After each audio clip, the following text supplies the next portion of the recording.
सतगुरु जी दी पावन पवित्र बारगाह अंदर आप नितनेमी सतसंगत जन हाज़र होए हो।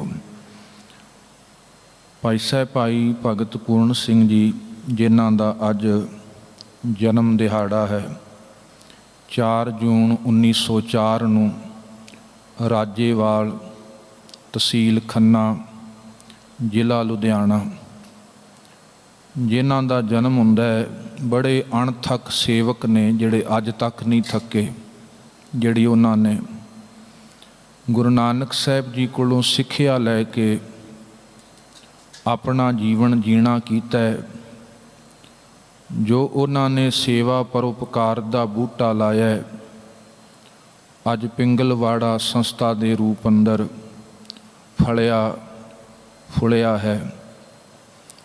सो कोई भी जीवनी हुंदी है भगत दी गुरसिखां दी, वो साखियां कोई कन रस वास्ते नहीं हुंदियां।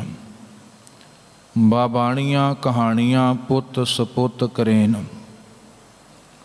उहदे पिछे हुंदी भी आपां उहदे कोलों कोई दूर अंदेशी प्राप्त कर लईए। वो साखी उन्हां दी घालना सुन के साडे च भी कोई तब्दीली आ जाए, वो इस वास्ते हुंदी है। सो आओ आपां भगत पूर्ण सिंह जी जिहड़े भगत भी सन, पूर्ण भी सन ते सिंह भी सन, ऐसी पूर्णता जो गुरु की बाणी सानू सबना नू बख्शदी है। विचार दी रमता तो पहला प्यार सहित फतेह दी असीस बख्शो। वाहिगुरु जी का खालसा वाहिगुरु जी की फतेह। माता महताब कौर, पिता छज्जू मल जी, पिंड है राजेवाल तहसील खन्ना जिला लुधियाना, जिथे 3 बच्चियां तो बाद भगत पूर्ण सिंह जी का जन्म हुंदा है। तो जदों भगत पूर्ण सिंह जी ने जन्म धारण किया है, मापियां ने नाम रखिया सी राम जी दास, क्योंकि घर दा वेड़ा सनातन मत तो प्रभावित है। पिता भी माता महताब कौर कोल हाँ गुरु की बाणी गुरु की गुड़ती सी, पर कुछ चीज़ां साडे नाल ही जन्मदियां ने। कुछ सोहज गुण, कुछ दयालता, कुछ प्रेम, वो कुदरती तौर पर कई बार कुछ चीज़ां सुभाਅ 'च भी प्रगट हुंदियां ने।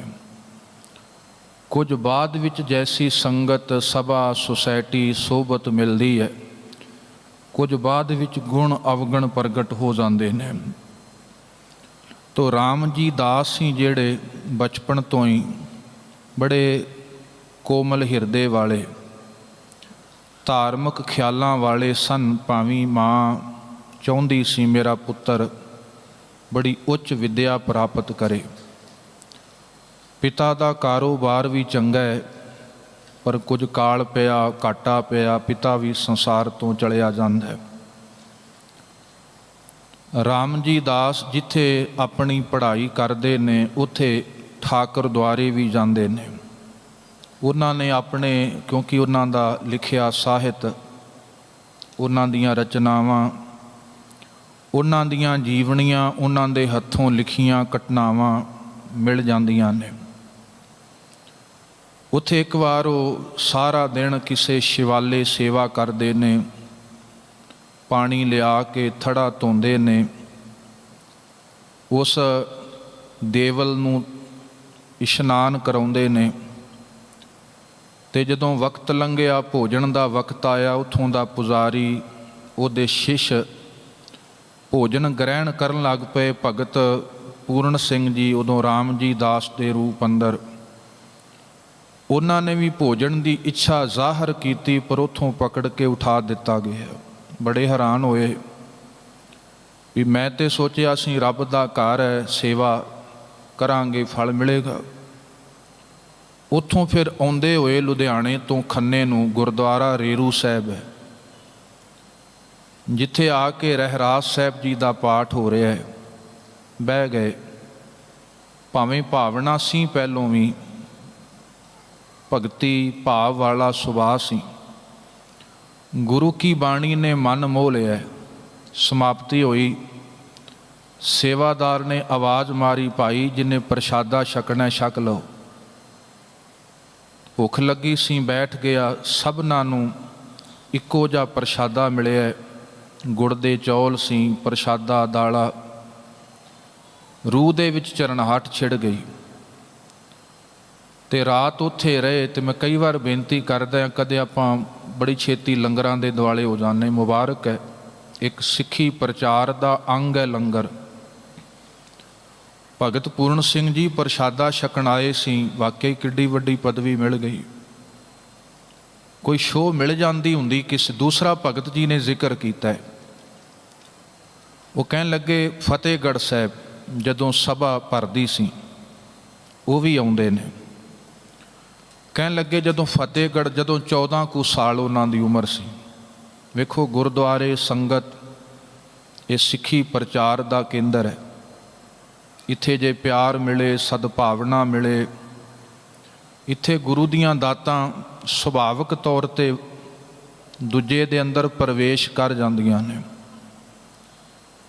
ਤੋ ਭਗਤ ਪੂਰਨ ਸਿੰਘ ਜੀ ਆਪ ਆਪਣੀ ਲਿਖਤ ਵਿੱਚ ਲਿਖਦੇ ਨੇ, ਜਦੋਂ ਉਹਨਾਂ ਨੇ ਆਪਣੀ ਜੀਵਨੀ ਦੀ ਸਾਂਝ ਪਾਈ ਹੈ। ਕਹਿਣ ਲੱਗੇ ਜਦੋਂ ਸਭਾ 'ਚ ਆਏ, ਹੁਣ ਪੋਹ ਦੀਆਂ ਠੰਡਾਂ, ਬਹੁਤਾ ਪਤਾ ਨਹੀਂ ਸੀ ਇਤਿਹਾਸ ਦਾ, ਸਾਹਿਬਜ਼ਾਦਿਆਂ ਦਾ। ਕਹਿਣ ਲੱਗੇ ਜਦੋਂ ਪ੍ਰਸ਼ਾਦੇ ਛਕਣ ਬੈਠੇ ਤੇ ਲਾਗੇ ਪਟਿਆਲੇ ਦਾ ਮਹਾਰਾਜਾ ਭੁਪਿੰਦਰ ਸਿੰਘ। ਕਹਿਣ ਲੱਗੇ ਮੈਂ ਉਹਨਾਂ ਵੱਲ ਵੇਖਿਆ, ਸਿਰ 'ਤੇ ਸੋਹਣੀ ਦਸਤਾਰ ਸ਼ੋਭਦੀ ਹੈ, ਉਹਨਾਂ ਦਾ ਰੂਪ। ਕਹਿਣ ਲੱਗੇ ਜਦੋਂ ਮੈਂ ਵੇਖਿਆ, ਫਿਰ ਮੇਰੇ ਅੰਦਰ ਚਰਨਾਹਟ ਛਿੜ ਗਈ। ਪਰ ਕਹਿਣ ਲੱਗਾ ਨਾਲੇ ਮੈਂ ਹੈਰਾਨ ਵੀ ਹੋਇਆ ਵੀ ਏਡਾ ਵੱਡਾ ਰਾਜਾ ਬੈਠਾ, ਨਾਲ ਮੇਰੇ ਵਰਗਾ ਗਰੀਬੜਾ ਬੈਠਾ ਹੈ, ਕੋਈ ਵਿਤਕਰਾ ਨਹੀਂ ਹੈ। ਪਰ ਕਹਿਣ ਲੱਗੇ ਉਹਨਾਂ ਦੇ ਰੂਪ ਸਰੂਪ ਨੇ ਮੈਨੂੰ ਮੋਹ ਲਿਆ।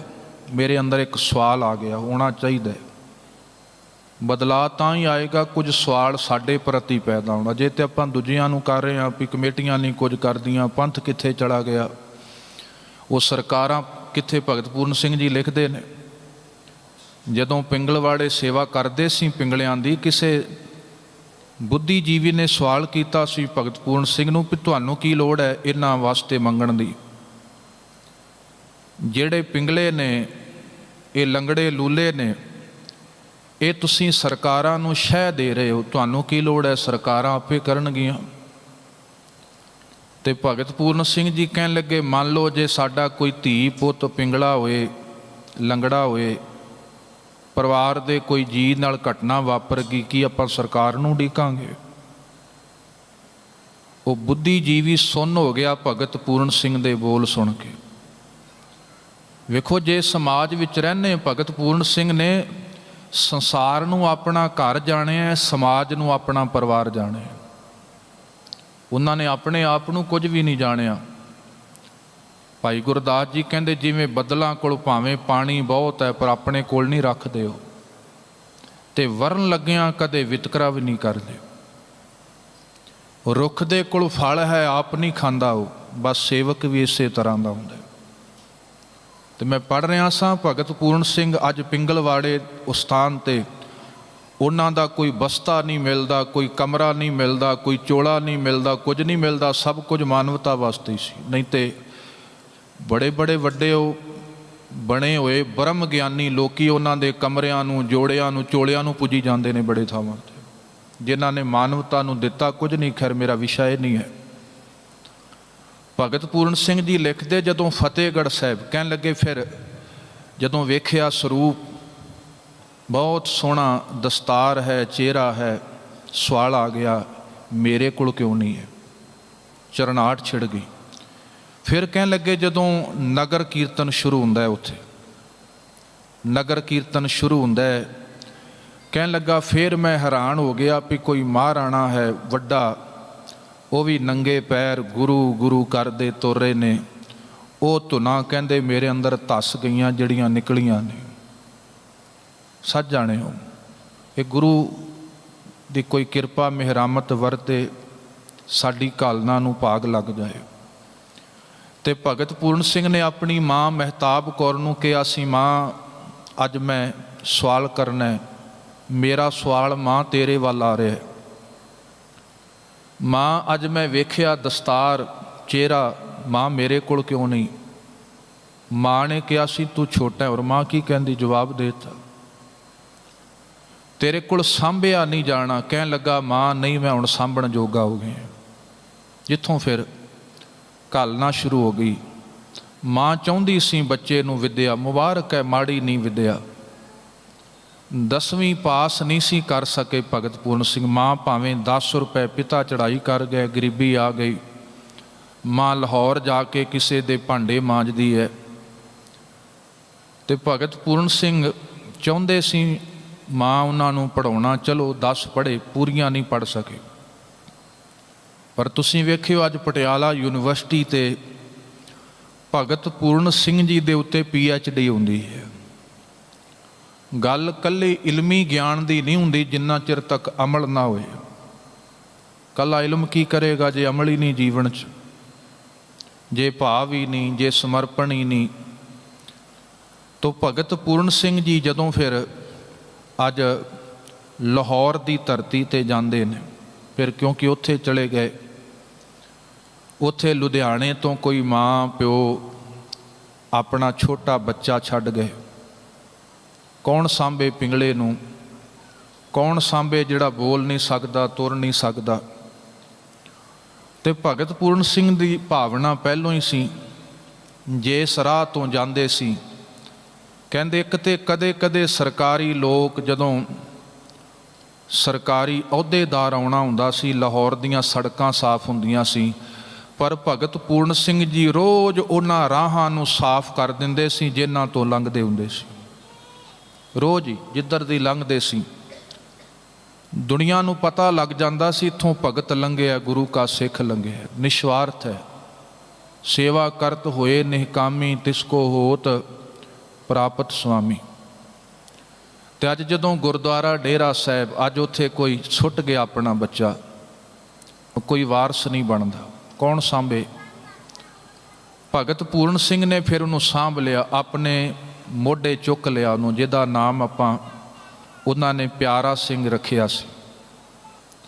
ਕਿੰਨਾ ਲੰਬੇਰਾ ਸਮਾਂ ਭਾਈ ਪਿਆਰਾ ਸਿੰਘ ਭਗਤ ਪੂਰਨ ਸਿੰਘ ਜੀ ਦੇ ਨਾਲ ਰਹੇ ਨੇ। ਕਦੇ ਵੀ ਉਹਨਾਂ ਨੇ ਆਲਸ ਨਹੀਂ ਕੀਤਾ। ਲਾਹੌਰ ਦੀ ਧਰਤੀ, ਗੁਰਦੁਆਰਾ ਡੇਰਾ ਸਾਹਿਬ, ਉੱਥੇ ਸੇਵਾ ਕਰਦੇ ਰਹੇ। ਉਹਦੇ ਵਾਸਤੇ ਲੋੜ ਪੈਂਦੀ ਸੀ, ਗੁਰੂ ਘਰੋਂ ਵੀ ਪ੍ਰਾਪਤ ਹੁੰਦਾ ਸੀ, ਹੋਰ ਕੋਈ ਲੋੜ ਪੂਰੀ ਕਰ ਜਾਂਦੇ ਸੀ। ਭਗਤ ਪੂਰਨ ਸਿੰਘ ਜੀ ਵਾਤਾਵਰਣ ਬਾਰੇ ਬੜਾ ਦੂਰ ਅੰਦੇਸ਼ੀ ਨਜ਼ਰੀਆ ਰੱਖਦੇ ਸੀ। ਭਾਵੇਂ ਉਦੋਂ ਜ਼ਿਆਦੀਆਂ ਮੋਟਰ ਕਾਰਾਂ ਨਹੀਂ ਸੀ, ਉਦੋਂ ਅੱਜ ਵਰਗੇ ਪ੍ਰਦੂਸ਼ਣ ਵਾਲੇ ਸਾਧਨ ਨਹੀਂ ਸੀ, ਪਰ ਫਿਰ ਵੀ ਉਹ ਬੜੇ ਚਿੰਤਤ ਸੀ ਵੀ ਰੱਬ ਦੀ ਬਣਾਈ ਸੋਹਣੀ ਇਸ ਬਗੀਚੀ ਨੂੰ ਅਸੀਂ ਮੈਲਾ ਨਾ ਕਰ ਦਈਏ। ਅਸੀਂ ਨੂੰ ਤਾਂ ਕਰਕੇ ਜਦੋਂ ਕਿਤੇ ਸਫ਼ਰ ਵੀ ਕਰਨਾ ਸੀ, ਤੀਜੇ ਦਰਜੇ ਤੇ ਉਹ ਜਾਇਆ ਕਰਦੇ ਸੀ, ਸਾਦੇ ਜੇ ਵਸਤਰ ਪਾਉਂਦੇ ਸੀ। ਜਿਹੜਾ ਕਾਗਜ਼ ਵਿਅਰਥ ਹੁੰਦਾ ਸੀ ਉਹਦੇ ਤੇ ਲਿਖਿਆ ਕਰਦੇ ਸੀ। ਤੇ ਉਹਨਾਂ ਨੇ ਰੁੱਖਾਂ ਨੂੰ ਬਚਾਉਣ ਬਾਰੇ, ਪਾਣੀ ਨੂੰ ਬਚਾਉਣ ਬਾਰੇ, ਮਨੁੱਖਤਾ ਖਲਕਤ ਦੀ ਸੇਵਾ ਬਾਰੇ ਬੜਾ ਕੁਝ ਲਿਖਿਆ। ਕੱਲਾ ਲਿਖਿਆ ਨਹੀਂ, ਕੱਲਾ ਆਖਿਆ ਹੀ ਨਹੀਂ। ਡਾਕਟਰ ਇੰਦਰਜੀਤ ਕੌਰ ਜੀ ਲਿਖਦੇ ਨੇ, ਕਿਉਂਕਿ ਸਾਥ ਬਣਿਆ ਉਹਨਾਂ ਦਾ, ਆਪਣਾ ਨਿੱਜੀ ਹਸਪਤਾਲ ਬੰਦ ਕਰਕੇ ਉਹ ਸੇਵਾ ਕਰ ਰਹੇ ਨੇ।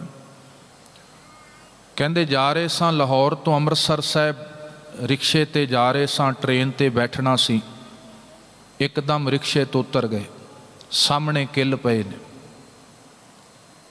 ਤੇ ਡਾਕਟਰ ਇੰਦਰਜੀਤ ਕੌਰ ਜੀ ਨੇ ਕਿਹਾ ਵੀ ਟ੍ਰੇਨ ਨਿਕਲ ਜਾਣੀ, ਆਪਾਂ ਕਿੱਦਾਂ ਪਹੁੰਚਾਂਗੇ ਅੰਮ੍ਰਿਤਸਰ? ਕਹਿਣ ਲੱਗਾ ਜੇ ਇੱਦਾਂ ਹੀ ਚਲੇ ਗਏ ਕਿੱਲ, ਮੈਨੂੰ ਅੰਮ੍ਰਿਤਸਰ ਤੱਕ ਚੁੱਭਦਾ ਹੀ ਰਹਿਣਾ, ਇਹ ਮੈਨੂੰ ਚੁੱਭਦਾ ਰਹੇਗਾ।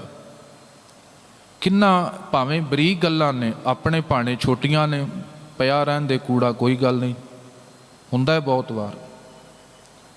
ਅਸੀਂ ਕੂੜੇ ਖਿਲਾਰਦੇ ਜ਼ਿਆਦਾ ਹੈ, ਸੱਚ ਜਾਣਿਓ, ਸਵਾਰਦੇ ਘੱਟ ਹਾਂ। ਉਹ ਤੇ ਬੜੇ ਰੱਬ ਦੇ ਪਿਆਰੇ ਵਿਰਲੇ ਹੁੰਦੇ ਨੇ, ਹੈਨ ਵਿਰਲੇ ਨਾਹੀਂ ਘਣੇ, ਫੈਲ ਫੱਕੜ ਸੰਸਾਰ। ਤੇ ਬੜੇ ਨਿਸ਼ਕਾਮ ਰੂਪ ਦੇ ਅੰਦਰ ਤੋਂ ਜ਼ਿਕਰ ਆਉਂਦਾ ਵੀ ਪਿਆਰਾ ਸਿੰਘ ਤਪੈਦਿਕ ਦੇ ਰੋਗੀ ਸੀ, ਹੋਰ ਵੀ ਹੁਣ ਸਹਿਜ ਸਹਿਜ ਵੱਧ ਗਏ, ਜਿਨ੍ਹਾਂ ਦਾ ਕੋਈ ਨਹੀਂ ਸੀ ਬਣਦਾ। ਫਿਰ ਗੁਰੂ ਨੇ ਕਿਹਾ ਨਾ ਵੀ ਸਿੱਖ ਨੇ ਬਣਨਾ, ਨਿਮਾਣਿਆਂ ਦਾ ਮਾਣ ਬਣਨਾ, ਨਿਆਸਰਿਆਂ ਦਾ ਗੁਰੂ ਵੀ ਆਸਰਾ ਬਣਦਾ, ਗੁਰੂ ਦੀ ਕਲਾ ਲੈ ਕੇ ਸਿੱਖ ਵੀ ਆਸਰਾ ਬਣਦਾ। ਬੜੇ ਨੇ ਭਗਤ ਪੂਰਨ ਸਿੰਘ ਜੀ। ਤੇ ਕਈ ਵਾਰ ਮੂੰਹ ਧੋਣਾ ਪਿਆਰਾ ਸਿੰਘ ਦਾ, ਚੁਲੀ ਕਰਾਉਣੀ, ਉਹਨੇ ਮੂੰਹ 'ਚ ਪਾਣੀ ਭਰ ਕੇ ਭਗਤ ਪੂਰਨ ਸਿੰਘ ਦੇ ਮੂੰਹ 'ਤੇ ਮਾਰ ਦੇਣਾ। ਤੇ ਭਗਤ ਪੂਰਨ ਸਿੰਘ ਨੇ ਕਹਿਣਾ, ਵਾਹ ਪਿਆਰਾ ਸਿੰਘ, ਮੈਂ ਤੇਰਾ ਮੂੰਹ ਧਵਾ ਦਿੰਦਾ, ਤੂੰ ਮੇਰਾ ਧਵਾ ਦਿੰਦਾ। ਵੇਖੋ ਸੇਵਕ ਇਹ ਹੀ ਹੁੰਦਾ ਜਿਹਦੇ 'ਚ ਰੰਚਕ ਮਾਤਰ ਵੀ ਕੋਈ ਹਉ, ਕੋਈ ਹੰਕਾਰ, ਕੋਈ ਦਾਵਾ ਨਹੀਂ ਹੁੰਦਾ। ਫਿਰ ਜਦੋਂ ਆ ਵੰਡ ਹੁੰਦੀ ਹੈ, ਆ ਖਾਲਸਾ ਕਾਲਜ ਜਿੱਥੇ ਰਿਫਿਊਜੀ ਕੈਂਪ ਲੱਗੇ ਸੀ, ਹੁਣ ਕੈਂਪ ਦੇ ਅੰਦਰ ਉੱਥੇ ਠੀਕ ਹੈ ਚੰਗੇ ਭਲੇ ਤੇ ਖਾ ਲੈਣਗੇ ਰੋਟੀ, ਤੁਰ ਫਿਰ ਲੈਣਗੇ। ਜਿਹੜੇ ਰੋਗੀ ਸੀ, ਪਿੰਗਲੇ ਸੀ, ਲੰਗੜੇ ਸੀ, ਕੌਣ ਸਾਂਭੇ? ਭਗਤ ਪੂਰਨ ਸਿੰਘ ਜੀ ਫਿਰ ਉੱਥੋਂ ਪਿਆਰਾ ਸਿੰਘ ਨੂੰ ਨਾਲ ਲੈ ਕੇ, ਫਿਰ ਕਿਉਂਕਿ ਰੱਬ, ਮੈਂ ਪਹਿਲਾਂ ਬੇਨਤੀ ਕੀਤੀ, ਰੱਬ ਦੇ ਪਿਆਰੇ ਦਾ ਸੰਸਾਰ ਘਰ ਹੁੰਦਾ, ਸਮਾਜ ਉਹਦਾ ਪਰਿਵਾਰ ਹੁੰਦਾ। ਤੇ ਭਗਤ ਪੂਰਨ ਸਿੰਘ ਨੇ ਫਿਰ ਉੱਥੋਂ ਹੀ ਆਪਣਾ ਘਰ ਬਣਾ ਲਿਆ। ਉੱਥੇ ਜਿਹੜੇ ਸਮਰੱਥ ਨਹੀਂ ਸੀ ਆਪਣੀ ਕਿਰਿਆ ਸੋਧਣ ਦੇ, ਉੱਠਣ ਬੈਠਣ ਦੇ, ਉਹਨਾਂ ਦੀ ਸੇਵਾ ਸੰਭਾਲ ਭਗਤ ਪੂਰਨ ਸਿੰਘ ਜੀ ਕਰਦੇ ਰਹੇ, ਨਿਰੰਤਰ ਸੇਵਾ ਨਿਭਾਉਂਦੇ ਰਹੇ। ਉਹਨਾਂ ਵਾਸਤੇ ਠੂਠਾ ਫੜ ਕੇ ਮੰਗਦੇ ਵੀ ਨੇ, ਲੋਕਾਂ ਨੂੰ ਪ੍ਰੇਰਿਤ ਵੀ ਕਰਦੇ ਨੇ, ਭਲਿਓ ਜੇ ਮਾਲਕ ਵਾਹਿਗੁਰੂ ਨੂੰ ਪਿਆਰ ਕਰਨਾ ਜਾਣਦੇ ਆ, ਫਿਰ ਖਲਕਤ ਵਿੱਚ ਉਹੀ ਵਰਤ ਰਿਹਾ। ਬਾਣੀ ਨੇ ਵੀ ਸਮਝਾਈਆਂ, ਦੋ ਰੱਬ ਦੇ ਰੂਪ ਨੇ, ਇੱਕ ਨਿਰਗੁਣ, ਇੱਕ ਸਰਗੁਣ। ਮੈਂ ਬੇਨਤੀ ਕਰਾਂ, ਸੇਵਾ ਹਮੇਸ਼ਾ ਹੀ ਸਰਗੁਣ ਦੀ ਹੁੰਦੀ। ਸਰਗੁਣ ਦੀ ਅਰਥ ਹੈ ਜੋ ਦਿਸ ਰਿਹਾ, ਜੋ ਦਿਸ ਰਿਹਾ ਉਹ ਸਰਗੁਣ ਹੈ। ਸੇਵਾ ਹਮੇਸ਼ਾ ਸਰਗੁਣ ਦੀ ਹੈ ਤੇ ਸਿਮਰਨ ਹਮੇਸ਼ਾ ਨਿਰਗੁਣ ਦਾ ਹੈ। ਸਿਮਰਨ ਵਾਹਿਗੁਰੂ ਅਕਾਲ ਪੁਰਖ ਦਾ, ਜਿਹਦਾ ਕੋਈ ਰੂਪ ਰੰਗ ਰੇਖ ਭੇਖ ਨਹੀਂ। ਸੇਵਾ ਦਿਸਦੇ ਸੰਸਾਰ ਦੀ ਹੈ। ਤੋ ਭਗਤ ਪੂਰਨ ਸਿੰਘ ਜੀ ਨੇ ਇਹੋ ਹੀ ਹੋਕਾ ਦਿੱਤਾ, ਭਾਈ ਇਹ ਦਿਸਦੇ ਵਿੱਚ ਉਹ ਨਿਰਗੁਣ ਮਾਲਕ ਵਾਹਿਗੁਰੂ ਸਰਗੁਣ ਵਿੱਚ ਵਰਤਦਾ ਹੈ। ਜੇ ਉਹਦੀ ਖੁਸ਼ੀ ਲੈਣਾ ਚਾਹੁੰਦੇ ਹੋ, ਫਿਰ ਇਹਨਾਂ ਦੀ ਸੇਵਾ ਨੂੰ ਨਜ਼ਰਅੰਦਾਜ਼ ਨਾ ਕਰਿਓ। ਤੇ ਭਗਤ ਪੂਰਨ ਸਿੰਘ ਜੀ ਆਪਣੇ ਆਹਰ ਲੱਗੇ ਰਹੇ। ਫਿਰ ਸਹਿਜੇ ਸਹਿਜੇ ਜਿੱਥੇ ਆਪਾਂ ਵੇਖਦੇ ਹਾਂ, ਉਹਨਾਂ ਦੀ ਬਣਾਈ ਸੰਸਥਾ ਪਿੰਗਲਵਾੜਾ, ਉਹ ਘਰ ਅੱਜ ਬਹੁਤ ਵੱਡਾ ਹੈ। ਭਾਵੇਂ ਉਦੋਂ ਛੱਤ ਨਹੀਂ ਸੀ, ਪਰ ਅੱਜ ਉਹਨਾਂ ਦੀ ਛੱਤ ਬਹੁਤ ਵੱਡੀ ਹੋ ਗਈ।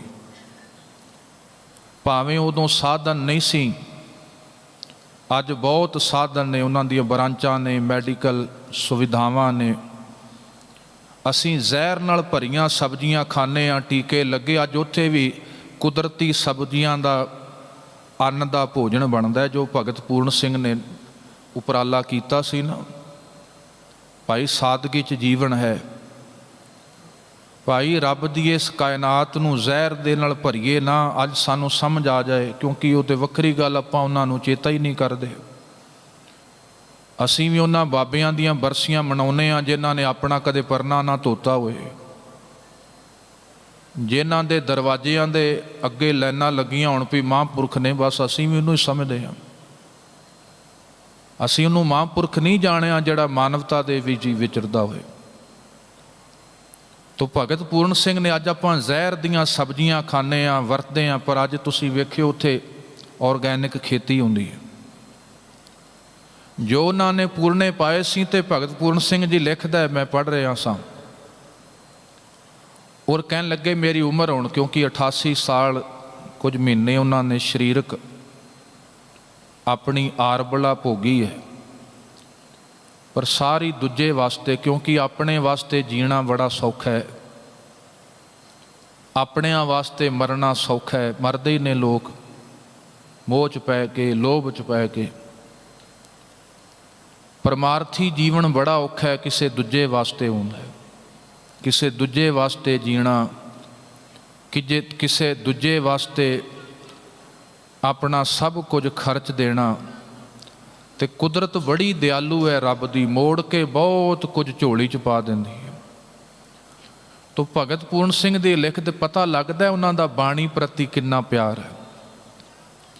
ਕਹਿਣ ਲੱਗੇ ਮੇਰੀ ਉਮਰ 80 ਤੋਂ ਟੱਪ ਰਹੀ ਹੈ, ਕਹਿਣ ਲੱਗੇ ਮੇਰਾ ਚਿੱਤ ਕਰਦਾ ਹੈ ਮੈਂ ਵਾਵਰੋਲਾ ਬਣ ਕੇ ਨਾ, ਹਨੇਰੀ ਬਣ ਕੇ ਦੇਸ਼ ਵਿਦੇਸ਼ ਦੇ ਸਕੂਲਾਂ 'ਚ ਜਾ ਕੇ, ਕਹਿੰਦੇ ਮੇਰਾ ਚਿੱਤ ਕਰਦਾ ਹੈ ਮੈਂ ਗੁਰੂ ਨਾਨਕ ਦੀਆਂ ਸਾਖੀਆਂ ਸੁਣਾਵਾਂ, ਬਾਬਰ ਦੀ ਵਾਰਤਾ ਸੁਣਾ। ਉਹ ਬਾਬਰ ਦੀ ਵਾਰਤਾ ਦਾ ਜ਼ਿਕਰ ਕਰਦੇ ਨੇ, ਕਹਿੰਦੇ ਮੇਰਾ ਚਿੱਤ ਕਰਦਾ ਹੈ, ਕਿਉਂਕਿ ਨੌਜਵਾਨ ਵਿੱਦਿਆ ਗ੍ਰਹਿਣ ਕਰ ਰਹੇ ਨੇ, ਉਹਨਾਂ ਨੇ ਡਾਕਟਰ ਬਣਨਾ, ਨੇਤਾ ਬਣਨਾ, ਕੋਈ ਲਾਇਰ ਬਣੇਗਾ, ਕੋਈ ਵਪਾਰੀ ਬਣੇਗਾ, ਕੋਈ ਬਿਜ਼ਨਸਮੈਨ ਬਣੇ, ਸਭ ਕੁਝ ਉੱਥੋਂ ਹੀ ਪੈਦਾ ਹੋਣਾ।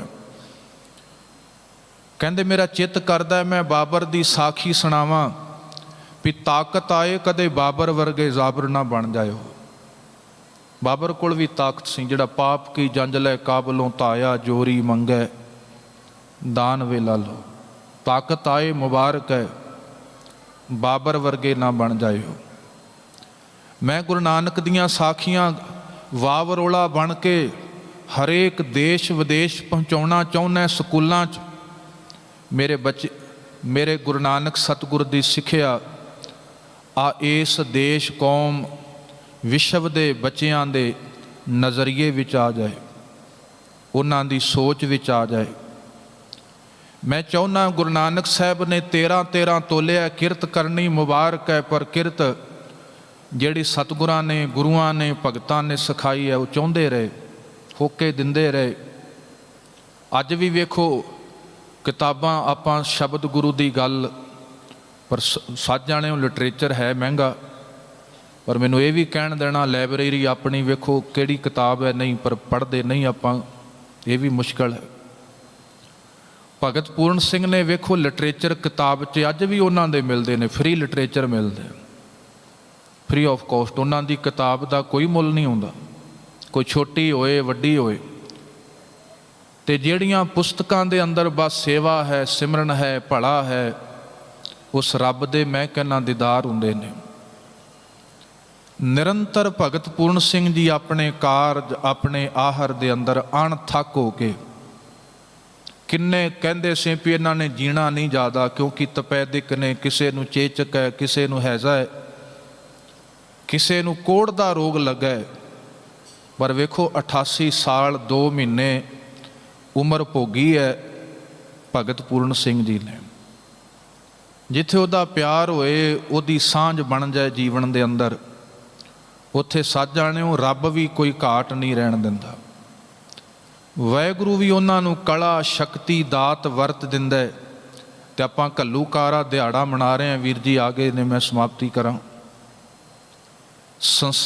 ਸਰਕਾਰ ਵੱਲੋਂ ਮਾਫ ਕਰਨਾ ਪਦਮ ਸ਼੍ਰੀ ਅਵਾਰਡ ਮਿਲਿਆ, ਬੜਾ ਉੱਚਾ ਸਨਮਾਨ ਹੈ,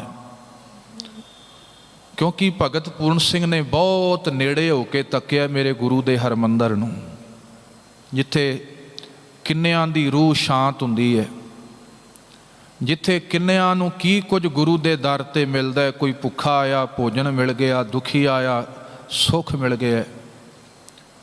ਕਿਉਂਕਿ ਭਗਤ ਪੂਰਨ ਸਿੰਘ ਜੀ ਰਹੇ ਨੇ, ਗੁਰੂ ਰਾਮਦਾਸ ਸਾਹਿਬ ਦੀਆਂ ਬਖਸ਼ਿਸ਼ਾਂ ਨੂੰ ਮਾਣਿਆ, ਸਰਕਾਰ ਵੱਲੋਂ ਪਦਮ ਸ਼੍ਰੀ ਅਵਾਰਡ ਮਿਲਿਆ। ਤੇ ਭਗਤ ਪੂਰਨ ਸਿੰਘ ਨੇ ਜਦੋਂ ਵੇਖਿਆ ਨਾ, ਅੱਜ ਸਰਕਾਰ ਵੀ ਬਾਬਰ ਦੇ ਪੱਖ 'ਚ ਖਲੋ ਗਈ ਹੈ, ਅੱਜ ਇਹ ਵੀ ਉਸੇ ਤਰ੍ਹਾਂ ਹੋ ਗਈ ਹੈ। ਫਿਰ ਭਗਤ ਪੂਰਨ ਸਿੰਘ ਨੇ ਜੇ ਸਭ ਤੋਂ ਨਿਰਪੱਖ ਦਸਤਾਵੇਜ਼ ਵੇਖਣਾ ਹੋਏ, ਆ ਜਿਹੜਾ ਹੋਇਆ ਸਾਕਾ, ਭਗਤ ਪੂਰਨ ਸਿੰਘ ਵੱਲੋਂ ਜਿਹੜੀ ਚਿੱਠੀ ਉਦੋਂ ਰਾਸ਼ਟਰਪਤੀ ਨੂੰ ਲਿਖੀ ਸੀ, ਨਿਰਪੱਖ, ਕਿਉਂਕਿ ਉਹ ਭਗਤ ਨੂੰ ਕਾਹਦਾ ਪੱਖ ਹੈ ਕਿਸੇ ਨਾਲ, ਉਹਨੂੰ ਤੇ ਪਿਆਰ ਹੈ ਗੁਰੂ ਨਾਲ। ਖਲਕ ਧੜੇ ਹੋਣਗੇ ਠੀਕ ਹੈ, ਦੂਜਿਆਂ ਦੇ ਹੋਣ, ਹੋਏਗਾ ਹੰਕਾਰ ਕਿਸੇ 'ਚ, ਪਰ ਬੜੇ ਨਿਰਪੱਖ ਹੋ ਕੇ ਉਹਨਾਂ ਨੇ ਅੰਦਰ ਦੀ ਵੇਦਨਾ ਆਖੀ ਸੀ। ਕਹਿਣ ਲੱਗੇ ਮੈਨੂੰ ਲੋੜ ਨਹੀਂ, ਜਿਹੜੀ ਦਾਤ, ਜਿਹੜੀ ਵਡਿਆਈ ਮੇਰੇ ਗੁਰੂ ਰਾਮਦਾਸ ਸਾਹਿਬ ਨੇ ਬਖਸ਼ੀ ਹੈ, ਧੰਨ ਗੁਰੂ ਅਰਜੁਨ ਦੇਵ ਸਾਹਿਬ ਨੇ ਬਖਸ਼ੀ ਹੈ, ਮੈਨੂੰ ਲੋੜ ਨਹੀਂ। ਉਹਨਾਂ ਨੇ ਪਦਮ ਸ਼੍ਰੀ ਅਵਾਰਡ ਵਾਪਸ ਕਰ ਦਿੱਤਾ ਸੀ। ਜਦੋਂ ਫਿਰ ਸਰਕਾਰ ਨੇ ਚਾਹਿਆ ਸੀ ਵੀ ਸ਼੍ਰੀ ਅਕਾਲ ਤਖਤ ਸਾਹਿਬ ਨਿਰਮਾਣ ਕਰ ਦਈਏ, ਜਦੋਂ ਬੂਟਾ ਸਿੰਘ ਹੁੰਦੇ ਸੀ ਮੰਤਰੀ, ਉਤਰੇ ਅੰਮ੍ਰਿਤਸਰ ਸਾਹਿਬ, ਪਿੰਗਲਵਾੜੇ ਆਏ, ਭਗਤ ਪੂਰਨ ਸਿੰਘ ਨੂੰ ਮਿਲੇ, ਅਸੀਂ ਤੁਹਾਨੂੰ ਅੱਗੇ ਲਾ ਕੇ ਅਕਾਲ ਤਖਤ ਸਾਹਿਬ ਦਾ ਨਿਰਮਾਣ ਕਰਨਾ ਹੈ, ਸਾਡੇ ਕੋਲ ਭੁੱਲ ਹੋਈ। ਕਹਿਣ ਲੱਗੇ ਭੁੱਲ ਖਾਲਸੇ ਕੋ ਬਖਸ਼ਾਓ, ਮੈਂ ਤੁਹਾਡਾ ਸਾਥ ਨਹੀਂ ਦੇ ਸਕਦਾ, ਮੈਂ ਤੇ ਸੇਵਕ ਹੈ ਇਸ ਦਰ ਕਰਦਾ, ਮੈਂ ਨਿਮਾਣਾ ਸੇਵਕ ਹੈ, ਇਹ ਸਮਰੱਥਾ ਮੇਰੇ ਕੋਲ ਨਹੀਂ। ਭਾਵੇਂ ਹੁੰਦਾ ਹੈ ਬਹੁਤ ਵਾਰ ਰਾਜਸੀ ਲੋਕਾਂ ਨਾਲ ਧਾਰਮਿਕ ਜਾਮੇ ਪਾ ਕੇ ਧਰਮ ਦਾ ਵਿਖਾਵਾ ਕਰਕੇ ਬੜੀਆਂ ਸਾਂਠ ਗਾਂਠਾਂ ਹੁੰਦੀਆਂ ਨੇ। ਭਗਤ ਪੂਰਨ ਸਿੰਘ ਜੀ ਕਹਿੰਦੇ ਮੇਰਾ ਕੋਈ ਵਾਸਤਾ ਨਹੀਂ, ਕੋਈ ਰਾਸ਼ਟਰਪਤੀ ਹੋਏ, ਕੋਈ ਗ੍ਰਹਿ ਮੰਤਰੀ ਹੋਏ, ਮੇਰਾ ਵਾਸਤਾ ਮੇਰੇ ਗੁਰੂ ਨਾਲ ਹੈ, ਗੁਰੂ ਦੀ ਬਖਸ਼ੀ ਸੇਵਾ ਨਾਲ ਹੈ, ਰੱਬ ਦੀ ਬਖਸ਼ੀ ਇਹ ਖਲਕਤ ਦੇ ਨਾਲ ਹੈ।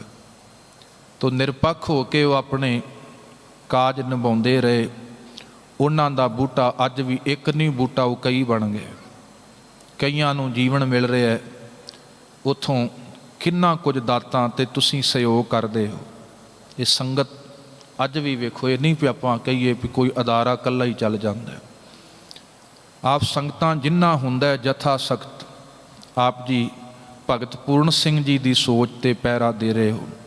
ਤੋ ਗੁਰੂ ਕਿਰਪਾ ਕਰਨ, ਜਿਨ੍ਹਾਂ ਦਿਸੰਦਿਆਂ ਦੁਰਮਤ ਵੰਝੈ ਮਿੱਤਰ ਅਸਾਡੜੇ ਸੇਈ, ਹੋਂ ਟੁਢੈਂਦੀ ਜਗ ਸਬਾਇਆ ਜਨ ਨਾਨਕ ਵਿਰਲੇ ਕੇਈ। ਭੁੱਲਾਂ ਦੀ ਖਿਮਾ। ਕੱਲ੍ਹ ਨੂੰ ਆਪਾਂ ਜੋ ਸ਼ਹੀਦੀ ਸਾਕੇ ਨਾਲ ਸੰਬੰਧਿਤ ਗੁਰੂ ਦਾ ਆਸਰਾ ਲੈ ਕੇ ਵਿਚਾਰ ਸਾਂਝੇ ਕਰਾਂਗੇ। ਵਾਹਿਗੁਰੂ ਜੀ ਕਾ ਖਾਲਸਾ, ਵਾਹਿਗੁਰੂ।